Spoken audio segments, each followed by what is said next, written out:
नमस्कार, Vibhas Mishra astrology world में आप सबका पुनः हार्दिक स्वागत। आज का एपिसोड है, अगर आपका विवाह रेखा 2 हो तो क्या 2 शादी होगी। ये हमारे एक सज्जन ने हमें मैसेज किया कि इस पर एक वीडियो बनाया जाए कि विवाह रेखा 2 हो तो उसका वैल्यू क्या होता है, उसका फलादेश क्या होता है। विवाह रेखा किसे कहते हैं? आपकी हथेली का जो इस भाग में जो पैरेलल लाइन है, खड़ी रेखा, इसको विवाह रेखा कहते हैं। आमतौर पर 80% लोगों के हाथ में 2 विवाह रेखा, यानी ये रेखा जो 2 देखेंगे आप। बहुत कम बिरले होंगे जिनके हाथ में ये 1 देखेंगे और बहुत बिरले होंगे जिनके हाथ में ये 3 देखे होंगे। तो आज इसके बारे में आपको बताऊंगा कि जिनकी हथेली में ये 2 विवाह रेखा है उसका वैल्यू क्या होगा। क्या उनकी 2 शादियां होगी? जी बिल्कुल भी नहीं। जिनकी हथेली में 2 रेखा है इसका मतलब है ये 1 शादी होगी। अब कभी कभी ऐसा भी होता है कि किसी हथेली में ये 1 होती, तो इसका कहने का मतलब जिनकी हथेली में ये 1 रेखा होगी यानी उनके जीवन में लव अफेयर कभी नहीं आएगा। यानी उनकी धर्मपत्नी ही प्रेमिका होगी, प्रेमिका ही धर्मपत्नी होगी। यानी अपने जीवन में वो एक प्यार पे विश्वास करेंगे, एक ही प्यार करेंगे जो उनकी धर्मपत्नी होगी।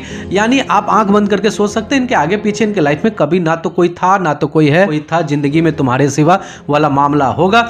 यानी उनके जीवन में सिर्फ एक ही जीवन साथी होगा, वो है उनके धर्मपत्नी। अब जिनके हथेली में ये 2 रेखाएं हैं, 2 रेखाएं का कहने का मतलब है उनके लाइफ में शादी की बात कभी एक जगह हो सकती है, वह शादी की बात हो सकता है हो कि कहीं टूट जाए, पर शादी एक ही होती है या 2 विवाह का कारक नहीं होता है। कभी कभी ऐसा भी होता है कि कहीं एक प्रेम प्रसंग हो जो हो के टूट जाए, या ऐसा भी हो कि ऐसे लोग का विवाह जो है एक ही होता है पर कहीं एक और जगह शादी की बात होना मतलब टूट जाना।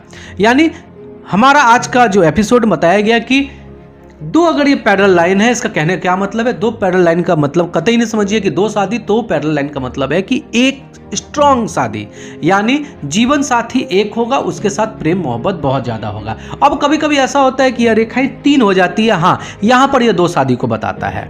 यानी आपने चोरी छुपे कहीं एक विवाह जरूर किया होगा, या आपका किसी के साथ एक ऐसा संबंध रहा होगा जो विवाह के ही समान रहा होगा, और फिर एक विवाह होगा। यानी 3 पैरेलल लाइन ये बताती है 2 शादी, 2 पैरेलल लाइन 1 शादी को बताता है, और 1 पैरेलल लाइन तो श्योर शॉर्ट एक ही शादी है। तो ये आप समझ ले, विवाह रेखा बिल्कुल गहरी होनी चाहिए, साफ सुथरी होनी चाहिए। विवाह रेखा गहरी होनी चाहिए, साफ सुथरा होना चाहिए, बगैर टूटी फूटी होनी चाहिए। अगर यह रेखा टूटी फूटी है तो जीवन में संबंध में दरार का कारक है, तलाक का कारक नहीं है। तलाक तभी होगा जब वो रेखा अंत में जाके द्विशाखा हो जाएगी। अगर विवाह रेखा 1 है और बीच में टूटी है तो उसको तलाक ना समझें। जैसे कि 2 विवाह रेखा को आप 2 विवाह नहीं समझते हैं, 2 विवाह रेखा मतलब 1 शादी। उसी तरीके से विवाह रेखा अगर टूट भी गई हो तो उसको तलाक ना समझे। हाँ, किसी कारण से पति पत्नी में अलगाव हो सकता है। अब पति पत्नी अगर 2 शहरों में पोस्टिंग है तो ये भी तो अलगाव ही हुआ ना, तो इसको आप तलाक समझने की भूल ना करें। किसी कारणवश वो लोग 6 महीना साल भर कहीं अलग रह सकते हैं। तलाक तभी होगा जब विवाह रेखा अंत में जाके द्विशाखा हो जाएगी, उसका ब्रांच टूट जाए तो ही तलाक समझे। तो आज के एपिसोड में हमने आपको क्या बताया कि विवाह रेखा के बारे में संपूर्ण जानकारी, कि अगर यह विवाह रेखा 2 है तो क्या इसका रिजल्टेंट वैल्यू क्या है, 3 है तो क्या है, 1 है तो क्या है। उम्मीद करता हूँ कि एपिसोड को आपने एंजॉय किए होंगे। नीचे कमेंट सेक्शन में बताएं, चैनल को सब्सक्राइब कर ले, काफ़ी मेहनत के बाद वीडियो बनाता हूँ। नमस्कार।